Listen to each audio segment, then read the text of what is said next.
Hey, hi, hello, welcome back to my channel. I'm Jesse, and today I'm doing the end of the year book tag because it's the end of 2023, and all I want to do is lock myself in my room and stop time and read all the things. This tag was created by Ariel. I will leave a link down below in the description to her video. I did adjust a few of the questions because I just can't help myself sometimes. I just had to add some Jesse seasoning. Pew, pew, pew. Before I get to it though, today's video has a sponsor. Today's video is being sponsored by Book of the Month. If you don't know anything about Book of the Month, let me fill you in. Book of the Month is a monthly book subscription service. Each month their team goes through hundreds of books and curates a list of 5 to 7 books for you to choose from, ensuring high quality reads to add to your monthly reading. The great thing about Book of the Month is that sometimes they will have popular books in the mix, but they'll always bring forward book recommendations for books you've probably never heard of before. They do a fantastic job of promoting new authors and making sure that you're being exposed to new stories and not just recommending the same 5 books that you see in your feed all the time. It can be hard finding new books in today's online space because the same books get recommended over and over and over again. And again, they do a great job of not only having some popular books, but also bringing in some underrated authors and underrated books. The best thing about Book of the Month is the price. Book of the Month offers a much cheaper price on hardcover books than you'll see out in the wild, and shipping is always free. In fact, you can get your first book today from Book of the Month for only $5 using the code SWEATER. I promise I'm not just wearing the sweater because the code is sweater. I mean, you can hardly find a paperback with that price tag these days. The fact that you can get a hardcover book through Book of the Month for only $5? Incredible. Iconic. Who's doing it like Book of the Month? The books I picked for the month of December are... First up, we have here The Kingdom of Sweets by Erica Johansson. The author who brought us The Queen of the Tearling is back with a reimagining of the Nutcracker. I'm sold. Count me in. Can't wait to dive in.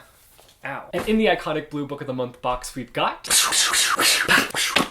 A Winter in New York, a heartwarming and charming wintry romance book to fill my winter days. I'm so excited for this one. They have several other options this month. Gwen and Art are in love, No One Can Know, The Mystery Guest, Divine Rivals, and The Storm We Made. I'll have a link listed down below in the description where you can find more information on Book of the Month. And again, you can get your first book for only $5 using the code SWEATER. 2023 has been one of the best reading years I've had in a long time. Potentially like one of the best reading years of my life. That might be a little bit dramatic to say it like that, but like I've read a lot of great things this year. I really hope that 2024 is able to mimic my 2023 because I want to just keep going up. With that being said though, there are still some books that I want to read before the end of the year and some bookish goals that I would like to complete before the end of the year. Or rather this month, because that's all I've got left this month. It is time to get into the end of the year book tag, so without further ado, let's get started. Are there any books that you started this year that you need to finish? It is really difficult for me to get back to books that I've started and never completed. Like I have such a hard time with it. And I think it's because more times than not, I know that I'm gonna have to reread what I've read in order to fully embrace that book. And so factoring that in, it always has me stalling to get back to those books that I've started because I know that it's gonna be more work. Like I'm gonna have to go back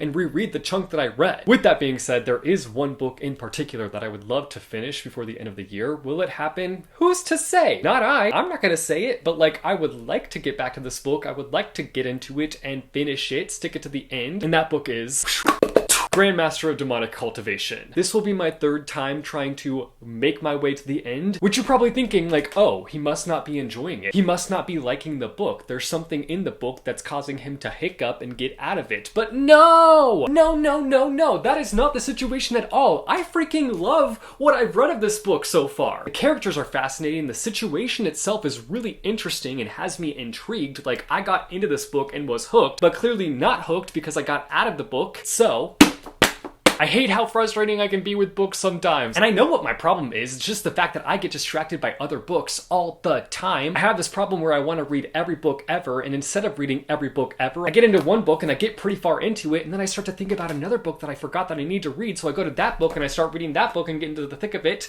and then I'm like, oh, I forgot about that one book that I need to read, so I go to that.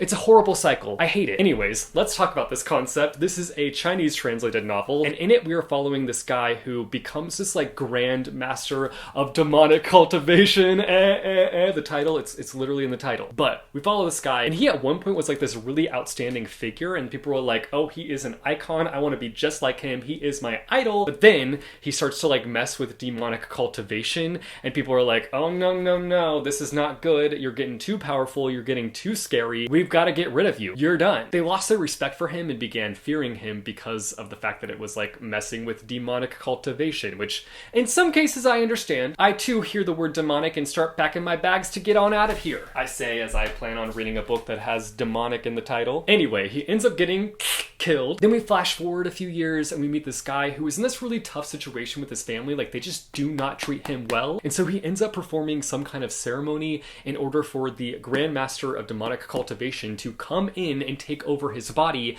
and get revenge for him on his family. It's such a fantastic concept. And what I've read of it, again, I loved. I was attaching my heart to these characters within the first like 30 pages and was very, very, very invested in the plot. And yet I shoved a bookmark in it and set it aside.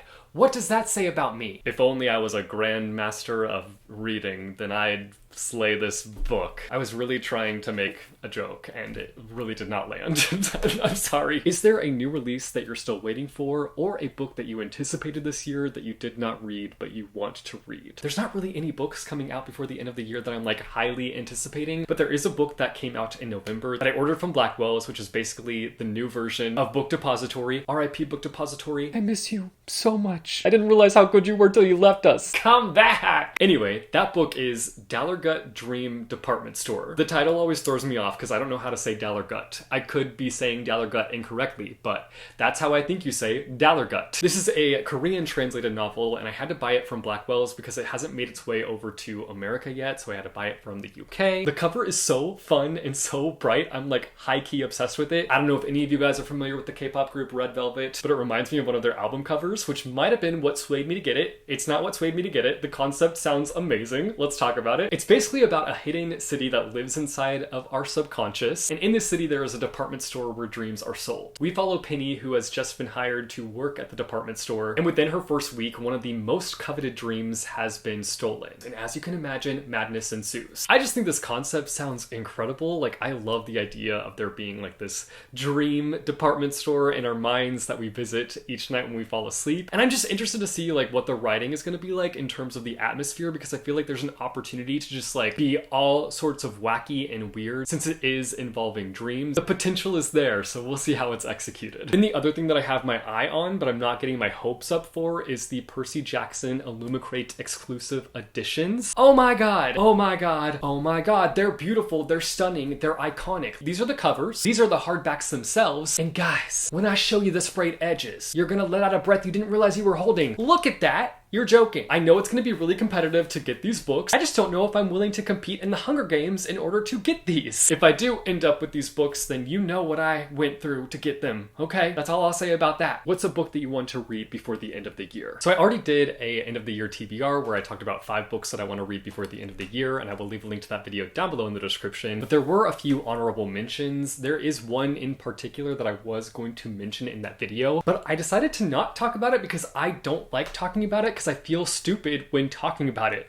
Let me explain. The book in question is Counterweight. This is a Korean translated book, and it's a sci-fi, which is already a red flag, psychological thriller, and I cannot explain the full extent of it because I myself don't know the full extent of it. There's just like one thing within it that really intrigues me, and I feel like a Dumbo every time I try to explain this book. I tried to explain it in my most anticipated releases video, and I had such a hard time, and that's because the description itself is a little bit confusing, but I can explain to you the part of it that has me intrigued, and that's about this resort in Korea that has a elevator to space, and we are following these people who are trying to get vital information that is up in space, that's like located up in space, and this information will basically determine humanity's future. I've been really wanting to read this book for that alone, like that idea, that concept really fascinates me, but I've been intimidated by it despite it being like a really short book and one that I probably could get through in one day. Just the fact that the description is a little bit muddled to me and I can't fully grasp the entirety of the concept has me a little bit intimidated, and then factoring factoring in the fact that it is a bit of a sci-fi novel, which is far from my go-to genre. In fact, I feel like sci-fi is like at the bottom of the totem pole. Very rarely do I crave a sci-fi novel. It's not that I'm like fully against reading it, it's just I have a hard time with sci-fi in general. But I feel like in recent years and exposing myself to new genres, whether it be romance or nonfiction, I've really enjoyed dabbling into genres that make me uncomfortable. And sci-fi makes me uncomfortable. Like, I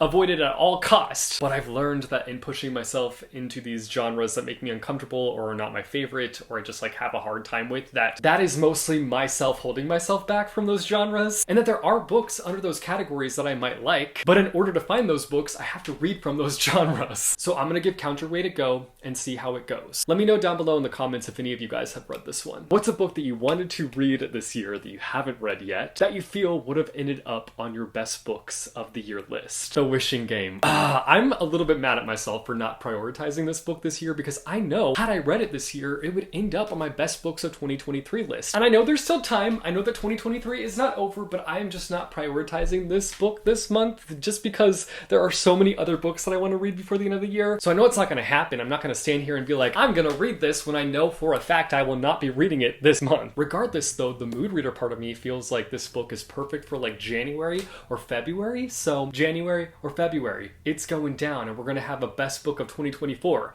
At least I hope. I feel like when I mentioned this book in the past, some of you guys were like, it wasn't that great. So I'm lowering my expectations quite a bit, but I'm still immensely excited for this book. If you don't know anything about The Wishing Game, let me fill you in. I feel like I always pitch this book as like Willy Wonka and the Chocolate Factory, but bookish. In it, we were following a best-selling author who ends up quitting writing under mysterious circumstances, and then suddenly they resurface and they're coming out with a new book, and they're also holding this big competition. And the prize of that competition will completely change someone's life. Do you see the Willy Wonka correlation? Replace Willy Wonka with an author and replace the candy with books. Boom. A book that you want to keep in 2023 and a book that you want to take with you into 2024. A book that I am leaving in 2023 and will probably never talk about unless I'm asked the question, what's one of the worst books you've ever read? Harsh.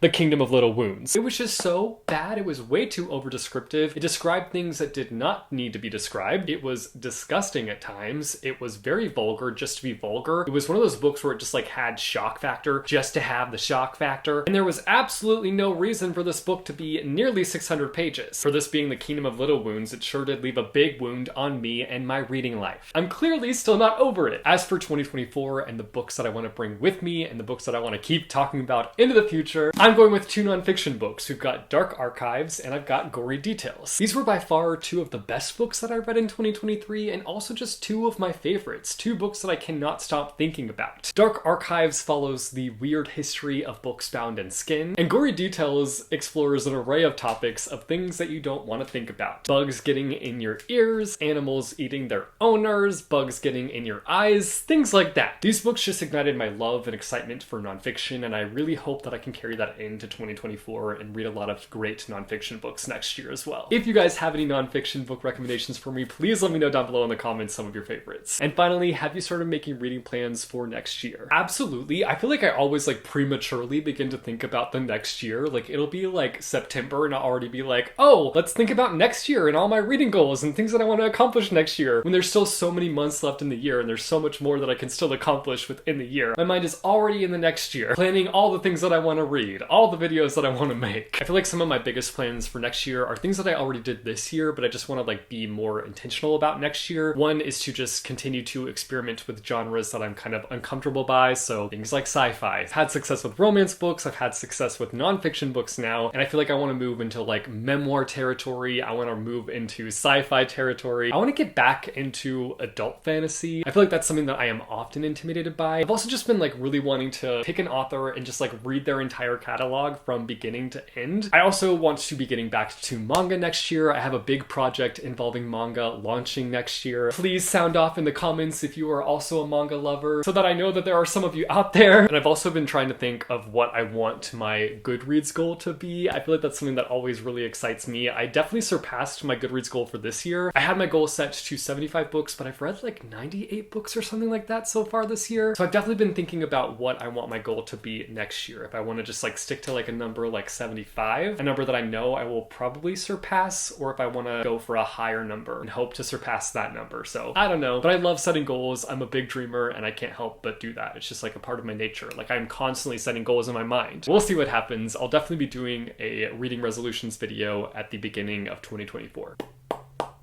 That is it for the end of the year book tag. Again, I will leave a link down below in the description to Ariel Bissette's original video. Be sure to go and show her some love. I want to hear from you guys down below in the comments. Specifically, I want you to answer what books you're going to leave in 2023, books that you don't want to think about ever again, and the books that you want to bring with you into the future, books that you know that you will continue to talk about till the end of time. If you like this video, be sure to go and hit that like button. If you want to see more bookish content from me, be sure to go and hit subscribe or go and hit that bell icon and you'll be notified every time I post new videos. As always, thank you guys so much for watching. I hope your day is bright, that tomorrow is brighter. Keep reading what your heart desires, and I will see you soon with a new video.